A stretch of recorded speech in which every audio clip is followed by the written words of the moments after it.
I'm Maria Menounos, and you're tuned in to AfterBuzz TV, the ESPN of TV talk. Now, let the buzz begin. Your quarantine. This is Quarantine with the Stars, where we're catching up with your favorite celebs to see how they're staying safe and sane in quarantine. I'm your host, Brian Santos, and today I'm joined by a hilarious actor and comedian, Vlad Caamaño. Vlad, thanks for being here. Absolutely. Thanks for having me. I appreciate it. I am so excited to have you on. We're going to be talking about your exciting project you have going on, your time doing stand-up, and of course, what you're doing during quarantine.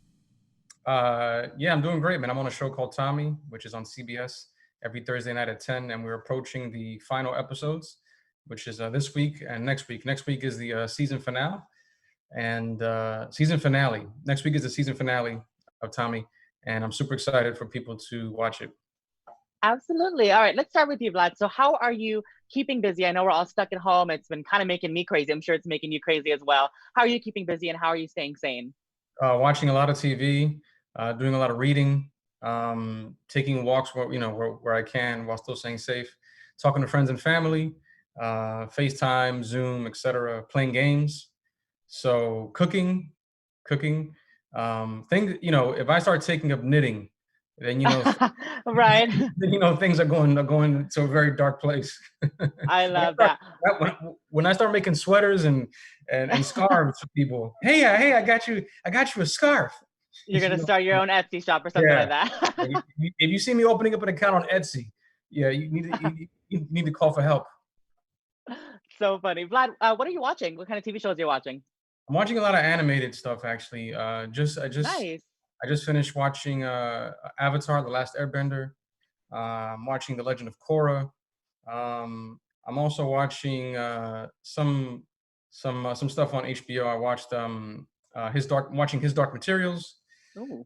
I'm also watching anything with Edie Falco. So Tommy, Yes. Sopranos, Nurse Jackie. Saw a few movies. I saw Pixar's I think it's called Onward. Mm-hmm. I saw that. Trolls. The Trolls movie. Yes. I'm gonna watch that soon. What else am I watching? Oh, YouTube. I mean, Same. YouTube is a dark hole of just it's a rabbit hole, man. Yeah. You start off with like a Joe Rogan clip, and then before you know it, you're watching what kind of cream did Albert Einstein use for his dry skin. That is so true. Literally, you can just get to anywhere like with YouTube. That's hilarious. I love that. Let's talk about Edie Falco. You're in it, man. You're taking notes. You're like, oh, that's the cream. That's Yeah, the cream. exactly. Okay. Well, Dr. You literally Einstein top used 10 paprika. things. It's scary, man. It's scary. It's so funny. All right, let's talk about Edie Falco because you mentioned her and obviously you work so closely with her on Tommy. What is it like working with her? And do you have any fun stories to share? Yeah, Edie's the best, man. She has an amazing sense of humor. She's graceful. She's a great leader, and she's known for her dramatic roles. There's Jackie and Sopranos and Oz.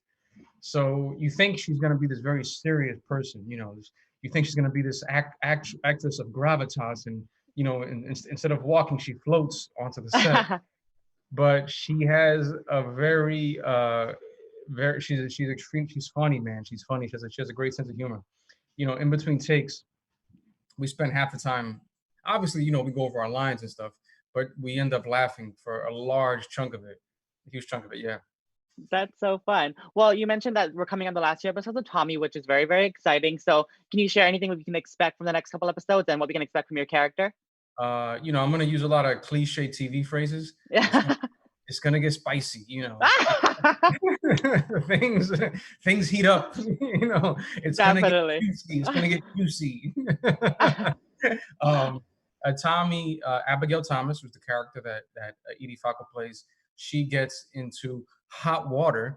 That's a lovely TV term that people, she gets into some tough choices because her character always believes in making the right choice. So in these final episodes, those choices become harder to make, and the right choice becomes hard to see. So in many ways, she's blind to what's going on, and she has trouble trusting. Who can I trust in these dark hours?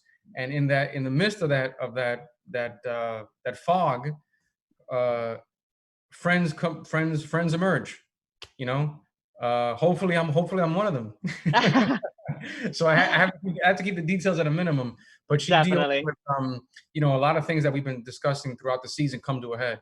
The relationship with the mayor that the press secretary has, Edie's control of her job and how that clashes with a developer who's encroaching on her positioning at the LAPD. Um, and I try to find my place in terms of where you know, where can I help out, because Hmm. I'm only a detective, and the forces she's dealing with are much larger than me. You know, Definitely. we're talking about money and real estate. We're talking about government and bureaucracy. Meanwhile, I got a pinky ring and I drive a big Chevrolet. So it's like, you know, I got to find my place. Where can I help? For sure. I'm excited to see it. I definitely want to check it out. That's one of the things on my list to watch during quarantine because I feel like I'm running out of shows as Please, well. man, please, So please, please. definitely going to catch up on that. So And I also, want to talk a little bit. it's on Yeah. CBS, and it's on CBS All Access. But you know, people say to me, "Oh, can I get the login?" And you know, I kind of The got login. like, dude, it's channel two. It's channel two on CBS every Thursday night at 10 o'clock. DVR it. Everybody out there, All right, DVR all right. it. Definitely. I want to talk about a little bit about your stand-ups. I know you got your start in stand-up comedy. Obviously very, very funny. So we're in quarantine and obviously not being able to go outside. So I'm sure you're missing performing in front of those live audience. So what do you miss most about that? Well, you know, I got my start with overbearing parents. That's how it all started. My parents are they're immigrants from Dominican Republic that came to America, and I grew up in the Bronx, and it was my parents adapting to New York, and me trying to incorporate their lessons while bridging that into a modern America. That's where I Hmm. got my start, and I try to translate that into my act. So I miss being able to just tell my stories. You know, it's a big part of who I am. I'm also a writer, as well as an actor and a stand-up. So it sucks to, you know, stand up has the advantage of being immediate Hmm. in the moment. You know, if I write a script, I have to wait. Does someone want to buy Definitely. it? And if they buy it, do they want to shoot it? Then you have to cast it. Then are they going to air it? And there's so many steps before you can actually get feedback on like a real, like have it be seen. So I miss that immediacy. I miss the ability to go like, oh, you know what? I'm gonna try this joke tonight at the comedy club. Got it. That And is very, very interesting. and I miss tying that to Tommy. You know, Yes. I miss going out to a club and somebody saying, "Yo, I recognize you from the show. Yo, that's Abner Diaz from the show, man. Yo, can I take a picture?" You know, and it's sad that in the midst of this crisis going down, I have a show on the air, and I Hmm. have to wait to be able to share that in person with people. You Yes. know, be able to share the stories from the set and stuff like that. Because you know, Edie came out to one of my stand-up shows. She came out. Oh, that's so sweet. She came out with like 10 people from the cast and crew, and she surprised me. And I started to see that happening more and more. So, you know, with any luck, Tommy will get renewed for a second season, and I'll have the chance to do that, to be able to tour the country and and you know, and get that exposure and leverage it. Definitely. I think that's what a lot of people are missing the most is that connection aspect, of, Oh, the sure. live audience and being able to see people. But thankfully, we have this kind of technology like Zoom and FaceTime, all that kind of stuff that we can still kind of get that in a similar way. So that's what I think is really amazing. You know, people have to use like funny backgrounds Yeah. like for example, like this is one of my backgrounds on Zoom.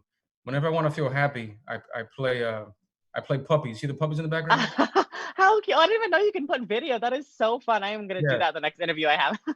Or if I want to communicate calm, I put a little fireplace behind me. You know, so you know these are the new gimmicks of comedy. Yes. Like maybe a nice beach, maybe a nice Yeah. little beach in the background. You look very relaxed. You know what I'm saying?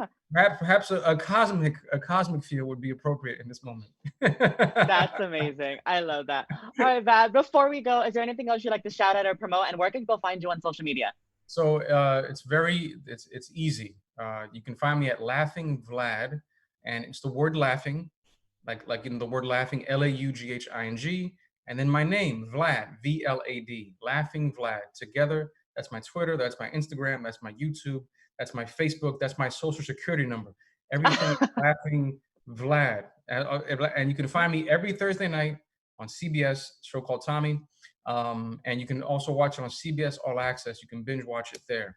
So I encourage people to also head to my website. My website is laughingvlad.com, and you can find clips. You can find my bio. You can find other things there of interest, other things I've done from, a variety of shows. And I urge people, I interact. If you leave a comment on Instagram, I'll jump on it. If you tweet me, I'll reply back. Facebook, the same deal. So I love engaging, and I love to have funny conversations online. Absolutely. You should definitely check out all of Vlad's work. I watched some of your stand-up from Just for Laughs on YouTube. So funny. Can't wait to see more. Can't wait to see you on Tommy as well. I'm definitely going to check that out. So everybody, like Vlad said, check that out. CBS and CBS All Access. Check out Tommy. It's coming on the last few episodes, so you don't want to miss it. This has been Quarantine with the Stars. Thank you so much, Vlad, again for joining me. It's been an absolute pleasure. I'm Brian Santos, and you can find me on Instagram, Twitter, YouTube, and TikTok at the Brian Santos. Before you go, I have to say one of the benefits of quarantine fashion is that you only need to buy half of your outfits. Yeah. I'm literally, I don't want to say what I'm wearing below here, but yeah, you can literally just the top. I just want half the suit. Yeah. The shoes, forget about it. I just need, and all you got to do is iron the front. You just got to iron the front side of your clothes, half the clothes. I'm saving tons. Yeah, you're saving 50% off because all you're getting is the top part. No one sees the bottom. Literally 50% off. Literally. So funny. I love that so much. Thank you so much, Vlad, again for joining me. It's been a pleasure. This has been Quarantine with the Stars. For all of you out there, stay safe, stay home, and we'll see you next time. Bye. Yes. Bye. Our founder, Kevin Undergaro, and me, Maria Menounos, would like to thank you for tuning in to AfterBuzz TV. Remember, we're not just the first, we're the biggest in the world, and we're the only destination for all your favorite TV shows. Whatever you crave, we've got it. So go to AfterBuzzTV.com and check out our lineup. Buzz you later. The views expressed herein are those of the hosts only and do not necessarily reflect the views of AfterBuzz TV or its owners or principals.